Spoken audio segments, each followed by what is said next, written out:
Before we begin, I want to address the terrorist attack that took place yesterday in New York City and to praise the first responders, local police, and federal law enforcement for their quick action. They did an incredible job. There have now been 2 terrorist attacks in New York City in recent weeks carried out by foreign nationals here on green cards. The first attacker came through the visa lottery, and the second through chain migration. We're going to end both of them. The lottery system and chain migration. We're going to end them fast. Congress must get involved immediately, and they are involved immediately, and I can tell you we have tremendous support. They will be ended. These attacks underscore the dangers we face from around the globe. The National Defense Authorization Act could not come at a more opportune or important time. This legislation represents a momentous step toward rebuilding our military and securing the future for our children. I applaud the work of the members of both parties who came together to pass the National Defense Authorization Act, which passed with overwhelming bipartisan support, something that sounds very nice to my ears. I especially want to thank Chairman Thornberry, who is here with us today, for his tireless efforts. Thank you, man. Thank you. It was a great job. Fantastic job. In recent years, our military has undergone a series of deep budget cuts that have severely impacted our readiness, shrunk our capabilities, and placed substantial burdens on our warfighters. And great warfighters they are. History teaches us that when you weaken your defenses, you invite aggression. The best way to prevent conflict or of any kind is to be prepared and really be prepared. Only when the good are strong will peace prevail. Today, with the signing of this defense bill, we accelerate the process of fully restoring America's military might. I also want to thank Senator John McCain for the work he's done on this bill. He has fought very, very hard to make it just the way he wants it and that we all want it. This legislation will enhance our readiness, expand our modernize our forces, and help provide our service members with the tools that they need to fight and to win. We will fight and win, but hopefully with this we won't have to fight because people will not be wanting to fight with us. It authorizes funding for our continued campaign to obliterate ISIS. As you know, we've won in Syria, we've won in Iraq, but they spread to other areas, and we're getting them as fast as they spread. We've had more success with ISIS in the last 8 months than the entire previous administration has had during its entire term.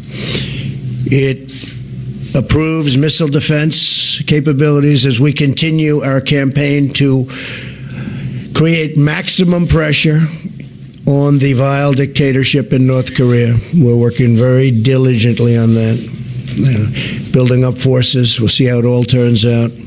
It's a very bad situation, a situation that should have been handled long ago by other administrations. It upgrades our ground combat vehicles, allows for the purchase of new joint strike fighter aircraft, and paves the way for beautiful new Virginia-class submarines, the finest in the world. Finally, the defense bill authorizes major investments in our military's greatest weapon of all, its warriors. The NDAA increases the size of the American Armed Forces for the first time in 7 years, and it provides our military service members with their largest pay increase in 8 years. Now Congress must finish the job by eliminating the defense sequester and passing a clean appropriations bill. I think it's going to happen. We need our military. It's got to be perfecto. At this time of grave global threats, I urge Democrats in Congress to drop their shutdown threats and to send clean funding and a clean funding bill to my desk that fully funds our great military. Protecting our country should always be a bipartisan issue, just like today's legislation. We must work across party lines to give our heroic troops the equipment, resources, and support that they have earned 1,000 times over. Together, we will send a clear message to our allies and a firm warning to our enemies and adversaries. America is strong, proud, determined, and ready. And I might add, when we're completed, and it won't be that long, we will be stronger than ever before, by a lot. So thank you to all of our friends in Congress, and we do appreciate the bipartisan support, and we appreciate your hard work on this historic defense authorization. And thank you, most of all, to our brave warriors for standing watch over our country, our families, and our freedom. Brand new, beautiful equipment is on its way, the best you've ever had by far. We make the best in the world, and you're going to have it. God bless you, God bless our military, and God bless America. Thank you very much. Thank you.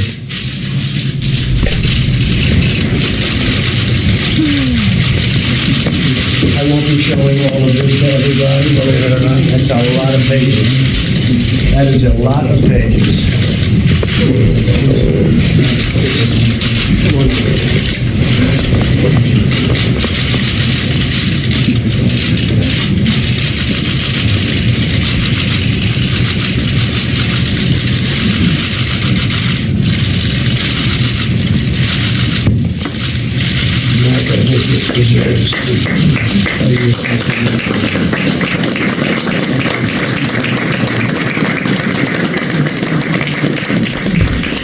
There you have it. The president signing the National Defense Authorization Act. It is a bill that authorizes a major hike in military spending and exceeds the $54 billion defense budget increase requested by Trump for 2018. Marie Harf is on the couch with us right now. What does all this mean? What did the president just sign, and what happens from here? Well, he basically signed an intention to set spending at a certain level, but we won't know the actual numbers until we get a budget through the appropriations process, which we'll see in the coming days and weeks. As you said, this is way above the cap that Republicans and Democrats had talked about. And so I think this will be a point of contention going forward. Nobody wants to cut defense spending, but we have to have a way to pay for it. And so far, we haven't seen details about that. This will continue to play out, I think, over the coming weeks. All right. Meanwhile, we've got a major election happening tonight. And Juan Williams is on the couch. This Alabama special Senate election happening tonight. Turnout is going to be key. And there's, not a decisive indication where this race is going, Juan. No, a lot of uncertainty. I think there's been lots of turmoil in the last few days. We have a Fox News poll that had Doug Jones, a Democrat, up by 10, but then there are other polls that have more up. And so it looks like it's quite fluid. And I think the key point here, and you saw this over the weekend in terms of the robocalls from President Trump, President Obama, Joe Biden, the presence last night, as we saw on the screen, of Charles Barkley, the Auburn basketball All-American and star in the NBA, is that who gets their folks to the polls is going to be determinative. Who gets their people out? Now, right now, I think this is almost more of a conversation among Republicans than Republicans versus Democrats. You have Republicans, especially people like Senator Shelby, who said, I can't vote for Roy Moore, and the establishment, the business establishment in the state. Alabama. Yes, the senior senator from Alabama, and the business establishment in the state saying it wouldn't be good for business to attract manufacturing and work if we put someone like Moore in office. Can we talk just a second more about your question, Sandra, in terms of voter intensity? The reports are that this on the ground for election officials is looking more like a presidential election day in terms of just how much they've seen early on with voter intensity and people coming out to the polls. They still have several hours, so we don't know how it will shake out. But it's impossible to know who that benefits. But it speaks to the issue of this is not just a special election, but a specially attended to election. People are attentive about it. That's right. And I think, normally you would have very low voter turnout in these kinds of elections. Given all the intense coverage, the unique situation of the race, I think you're going to see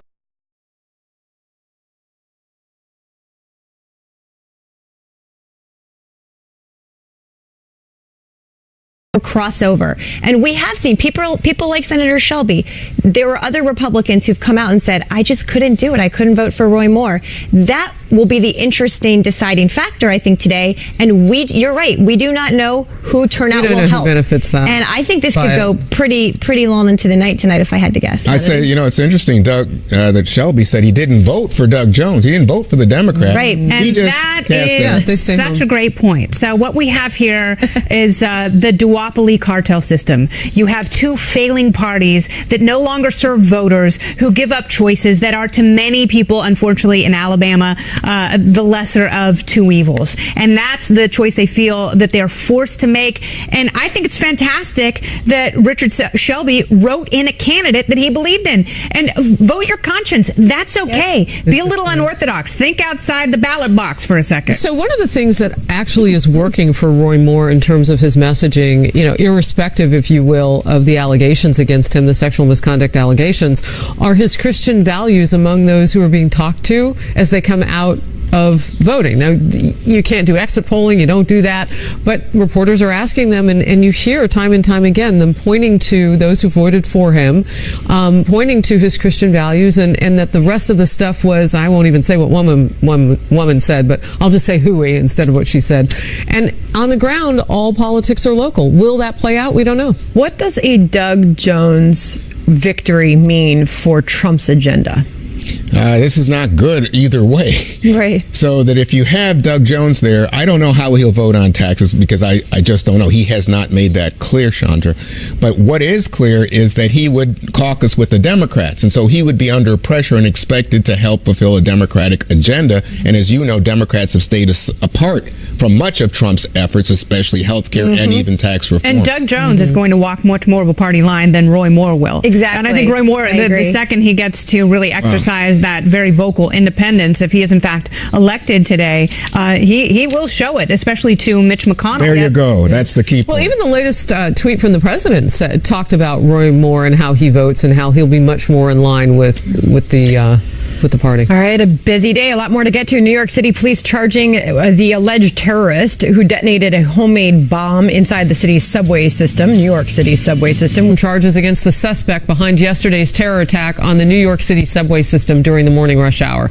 Authorities are saying that Bangladeshi national was inspired by the Islamic State savages. And yesterday, New York police raided the apartments of the suspect and his family. Rick Leventhal is on the story for us at New York City's Port Authority. Rick? And Harris, we're learning more from the criminal complaint filed by the U.S. Attorney's Office late this morning. Authorities say that Akayed Ullah admitted building the pipe bomb and intentionally detonating it. He said he did it, according to authorities, for the Islamic State. The complaint says he built the pipe bomb in his Brooklyn apartment. Law enforcement sources say he gathered at least some of the materials from job sites where he worked as an electrician. The bomb was filled with explosive material and metal screws and used Christmas tree lights, wires, and a 9-volt battery for detonation, and Ullah allegedly used zip ties to attach it to his body. The complaint says Ullah's radicalization began at least 3 years ago, in 2014, when he viewed pro-ISIS materials online, and he began researching how to build IEDs on the internet about 1 year ago.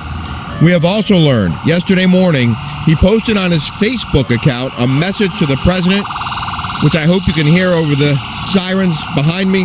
That message read, "Trump, you failed to protect your nation." Authorities say Ullah acted alone and was not on the radar of the FBI or the NYPD. You've got people who are consumers of this propaganda, and these plots unfold where they're not necessarily working with anybody else or confiding in anybody else, and that's something we're still looking at here, where the conspiracy is within the confines of their own mind, and that's a very hard place to get to. Ullah now faces 5 federal charges, including material support to a foreign terrorist organization, use of weapons of mass destruction, bombing a place of public use, destruction of property by means of explosion, and use of a destructive device during a crime of violence. The investigation into Ullah's background continues, Harris, and so does the heightened security here in New York City. Rick, we heard your every word. We were hanging on them. And just to quote that suspect again, Trump, you failed to protect our nation. Is that what he said? Trump, you failed to protect our nation. He posted that on Facebook, according to authorities, yesterday morning on his way here to the Port Authority to set off his pipe bomb. And actually, we were very protected yesterday, talking about police and their quick action. Rick Leventhal, thank you very much. And this just a short time ago as well. Attorney General Jeff Sessions and the new Secretary of the Homeland Security, Kirstjen Nielsen, calling for reform of the U.S. immigration system after the White House said the president's immigration proposals would have kept the accused New York City terrorists and others out of this country. In just the last 2 months, we've seen 2 terrorist attacks in New York City, carried out by men who were here as a result of failed immigration policies. The diversity lottery, which makes no sense and has never made no sense, and chain migration. The administration is planning to modify our immigration system to end misguided and outdated visa systems. Instead, we do need to focus on merit-based system that the president has recommended. And you saw a clapback of sorts from the president just moments ago when he spoke, because he brought this issue up. He said, look, there have been 2 attackers recently. One came into this country through the visa lottery, and the other from yesterday came in through what is called chain migration. He said, we are going to get rid of both of these. Well, it's interesting to me because I think we all want to protect our country and do everything we can. But in this instance, it looks like the president is politicizing it by saying that somehow immigrants are to blame. And specifically, he's talking about chain migration. But it's not clear that this person... Wait a minute. How is that politicizing it? He's actually calling what happened what it is, because there is a familial chain in which this young man came in. Correct. And he was able to do that because he was under 21. Yeah, but it's not a result of chain migration, Harris. What He's just talking about how he got here. Well, that's fine. Everybody gets here somehow. But I'm saying... that's part of the problem, isn't it? This guy was radicalized while here in the United States by internet material. I don't know that we know that. I think we know that pretty strong. Law enforcement has said that he radicalized here, but he was making several trips back and forth between the United States and Bangladesh. Again, there's no way to really know that, right? No, but that's what they said. That was the statement that they put out. But the point is, guys like this are going back and forth. He had a wife and newborn baby. But he wouldn't have been able to do that if he hadn't been in the country in the first place. Yeah, but that was 7 years ago that he came here. Yeah, he was under 21. And it's really easy to look back and say that. But it's interesting because in the Gang of 8 bill, which was certainly flawed, and I don't think that we're no bill is perfect. Grant the sort of blanket amnesty that was, but it would have gotten rid of the diversity visas and chain migration. So is the president right about this, is the bottom line? I think the president has more support for the type of immigration reform that he's proposing now that did have bipartisan support back during the Gang of 8 days. This is very different than talking about the travel ban or building a wall. I know people like to lump it into the same conversation. No, you're right. But if he can abstract that out, I think there are more people who are in favor of that kind of immigration policy. That is such a great example to the Gang of 8, because we're talking about a situation where people on both sides of the aisle could agree at this. So how far away have we moved from that? I mean, that feels like a different planet. Just thinking about it wasn't all that long ago. I know, but the Senate has changed since then dramatically. And on this issue, I think Republicans feel emboldened to run to the right because President Trump won. And look, the concept of chain migration, in theory, isn't a bad one. Keeping families together. Okay. But wait, let me finish though. But they're not talking about breaking up a nuclear family. And that is that's a misnomer. What I was going to say is how far that chain should go. Should it go to grandparents? Betty's son's daughter's sister? And can we keep these programs and vet better? Or should we just say get rid of them? But Republicans are saying that. As far as I understand it, the nuclear President family Trump is saying get rid of them altogether. Okay, but let me just ask you something. I want to ask you this very quickly, though. Okay. If there were chain migration ended for countries that are part of the travel ban, and it wasn't necessarily the travel ban, but if you had countries where you ended that, would you be in favor of that? Yeah. Kennedy, you got to get to Capitol Hill with those negotiating skills, because that's a compromise. If it was proven to be effective, I'm for anything. But the problem here is, what's the alternative? The alternative being suggested is merit-based immigration. Well, you still have to vet people based on merit. And if they come here based on merit and are exposed to this kind of toxic material on the internet, then they're going to radicalize again. Immigration. But don't miss the compromise that she just laid down there. She dropped the mic on that. I said if something works, I'm all for it. But let's not politicize this horrible accident any more than we would politicize guns over what happened. By the way, the radicalization happening online is a whole nother issue that has to be addressed. Chairman McCall has been very happen anywhere. has been very clear about that, talking to Google, Facebook, Twitter, something. We got to hold those people accountable. The Facebook people have all said, we're just a platform. We're not responsible. Yes, you are. Absolutely. You guys are. Sandra, what do the big companies say about that? Because you've done many of those interviews. I don't know that we don't know the depth of their workings with the federal government. Sure. I don't even know if they are, if they aren't. Not a lot is being discussed on that, but certainly something more needs to be done because there's so many red flags that exist that they find out after the fact, unfortunately. All right. High stakes. The race that could impact the balance of power in Washington, D.C. What's at stake as voters go to the polls in Alabama's hotly contested special election? We're watching it minute by minute. And special election, the nation is watching, and it's going on right now in Alabama. The contest between Republican Roy Moore and Democrat Doug Jones comes with plenty of drama, including accusations of sexual misconduct against Moore. He denies everything. The political stakes are high. A Jones victory would cut the Republican Senate majority to 51 to 49.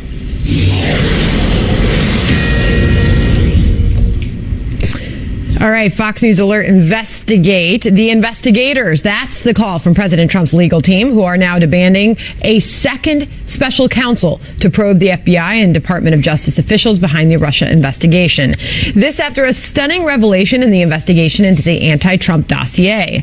Fox News confirming that Bruce Orr, the now demoted senior Justice Department official who met with the dossier's creators, Fusion GPS, is married to a woman who worked for Fusion GPS during the 2016 election. And this comes on the heels of another potential conflict of interest. Peter Strzok, one of the leading FBI agents in Robert Mueller's Russia probe, getting the boot after it was discovered that he'd trashed the president in a number of texts. Now, Trump lawyer Jay Sekulow stressing to Fox News that their call for another special counsel has nothing to do with Mueller's investigation or the president's confidence in Mueller. Meantime, when pressed about the calls for a new special counsel, Attorney General Jeff Sessions says he would only recommend one, quote, if the standards for a special counsel are met. You know, I always say, if it's tough for us to keep track of everything that is going on here, imagine for someone who's not actually in our business and trying to follow this at home, Juan. So much is changing on this front. And now the possibility of a second special counsel? Well, I mean, to me, if you're at home and you're trying to say it's confusing, keep this in mind. I think we have a very sensitive president who feels he's under attack and subject to, not only Michael Flynn, his former national security advisor, pleading guilty, but then requests for bank records and the like. And his response is to punch back. And he is questioning, and all of his advocates in the media, questioning Robert Mueller, questioning the FBI, going after the Justice Department and Justice Department officials, bringing questions about what's going on as if they're engaged in a witch hunt, which is what he wants his supporters to believe. Which he has said he feels, Marie. And I mean, Juan is exactly right. This is a concerted effort to undermine the credibility of Robert Mueller, who for many, many years, Republicans and Democrats have thought very highly of. So as Americans, I've said this many times and I feel like a broken record, but we should want to get to the bottom of Russian interference in our 2016 election. If there was anyone working with them or helping them, we now know that Russia offered help, that the campaign met with them about help, that people lied about that to the FBI.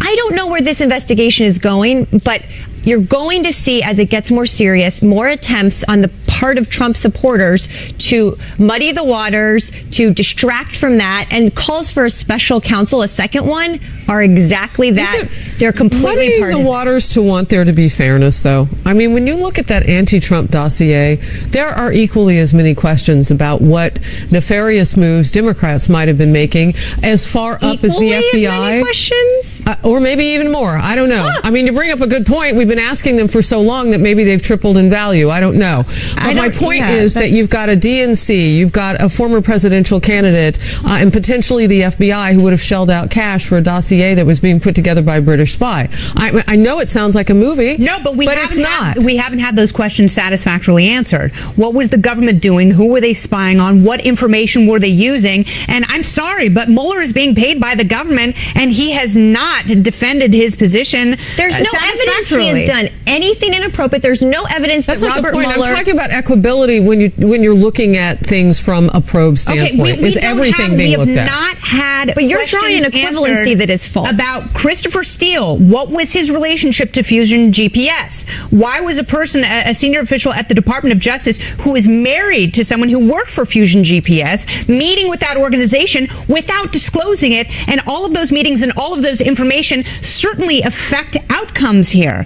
And as Americans, we deserve answers to why those outcomes were affected. Marie, and how. Equally as many questions as I pointed out. I honestly, we can get answers to those questions, but to put them on the level of whether a winning presidential campaign colluded with Russia to throw our election, I'm sorry, but that is a narrative. No, that is a narrative. Evidence of that. Marie, there's no evidence of that, and this has been going on a very long time. That is just not true that there's no evidence. What do you mean by no evidence? What is the evidence? There's a ton of evidence. The whole intelligence community has confirmed that the Trump Russian campaign colluded with Russia. Here, listen what I'm saying. But that's specifically what They Marie interfered in our said. election, and they are now trying to find out exactly what level of cooperation exists. And what we know is that Trump officials have lied consistently about their contacts with Russians. And look at that FBI agent, Peter Strzok. You guys act like, what's the equivalence here? He was tweeting anti-Trump stuff. Guess what?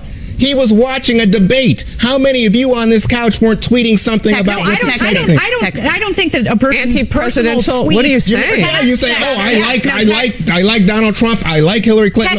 What a silly thing to say. You've got to be joking right now. No, I'm not. You think I do that? I think tons of people across America would anybody on this couch. He could have affected the outcome of not only the Hillary Clinton server investigation, where he was a lead investigator. It doesn't speak to his integrity, Kennedy. We've got to leave it there. We've got a lot more to get to. You should just put the camera on me and I will get us out of here. We're waiting to hear from female Democrats.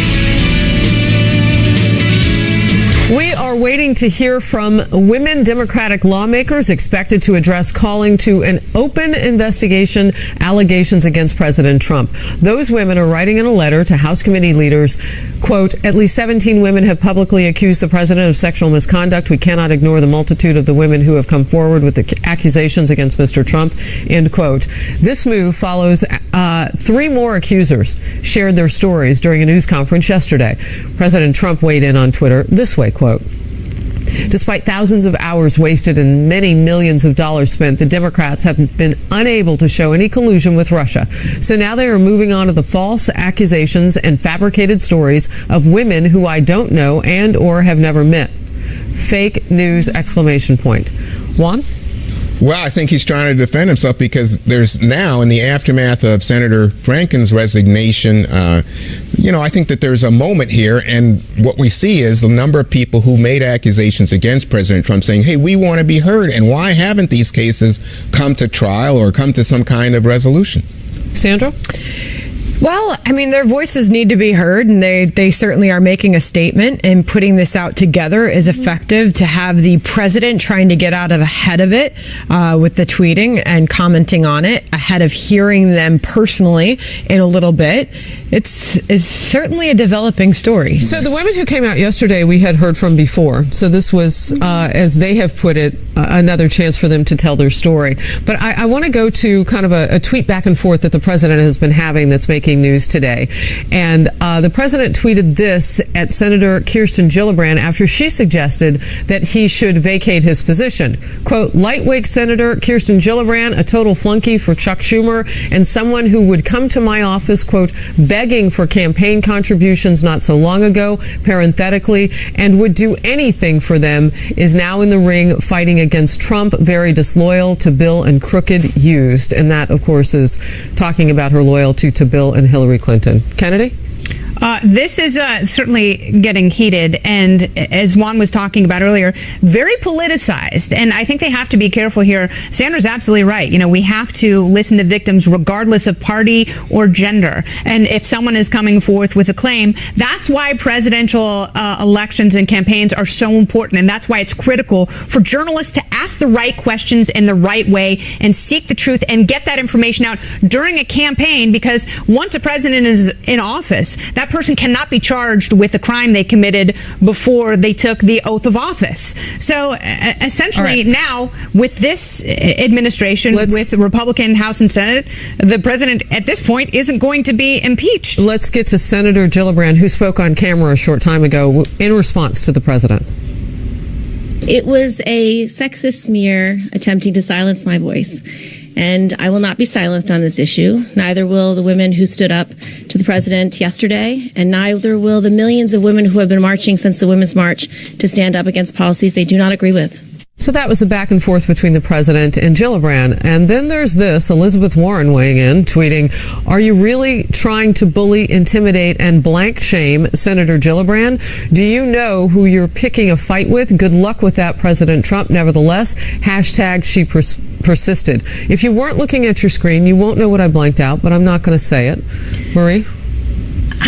The fact that the president of the United States made basically a tweet that had sexual innuendo in it, I think we can all agree there's pretty much one way to read his tweet towards Senator Gillibrand, towards a sitting United States senator. Like, every day I think he can't get lower than he does on Twitter. Every day I think he can't debase the office more than he does. And this morning when I saw that, I do not know how there are not Republicans standing up in the United States Senate, in the House, across the country saying, this man does not represent us. It is stunning. What did you make of Kirsten Gillibrand and Senator Warren's response to him? What? I think Senator Gillibrand's response was perfect. Look, I don't know. How do you respond to the president when he says that? It's just so, there are no rules. We are beyond rules because we're in uncharted territory. But she's right. He does this. He bullies on Twitter to try and silence people. And for her to say, we're not going to be silenced, that's right. And they shouldn't be. Juan? Wow, I think I should stand this conversation. But on the other hand, it's unbelievable. I don't think you speak to a woman in that way, not in my household anyway. You can get away with it. Stunning. You know, it's interesting, Kennedy. You hear the back and forth, both from people who work alongside the president and others who support him outside the White House as voters and whatnot. And there's been so much discussion about tweeting. And so I imagine that this conversation goes to that as well. But I would say this. Well, let me just ask it to you this way. When you hear the other women chime in and you hear the language that Senator Warren uses, that is not elevating the conversation. That is not taking the high road. And that was something I agree with Marie. I think that Senator Gillibrand had an appropriate response. I don't believe that Senator Warren did. And you can't accuse the president of using innuendo when Senator Warren's going to use the exact same kind of language. And it's like, are we in a race to outshock each other? Sometimes, I will say that the president doesn't realize he's president, and he's still analyzing the political landscape like an armchair politician.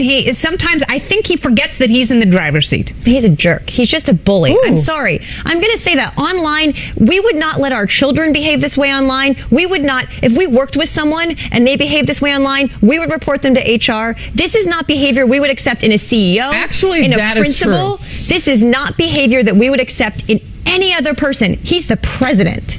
We'll move on. Things getting really heated. Again, during yesterday's White House briefing. Wow, did you see this? Sarah Sanders put her foot down. And who's right or wrong in this debate? A lot of people giving her credit for making a strong